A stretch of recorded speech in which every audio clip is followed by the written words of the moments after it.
Walipokuwa akikaribia Bethfage, Betania, karibu na mlima uitwao Mizaituni, aliwatuma.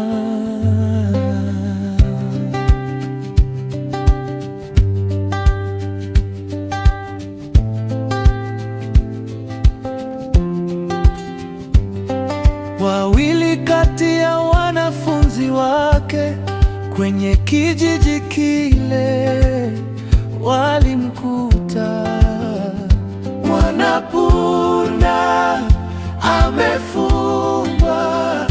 Fungueni, mlete hapa, maana nina haja naye.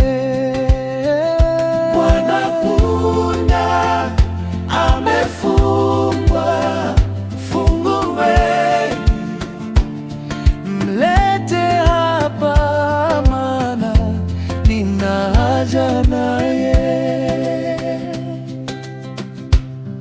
Wakampandisha juu ya punda, wakatandika nguo zao na mitende ili Yesu apite.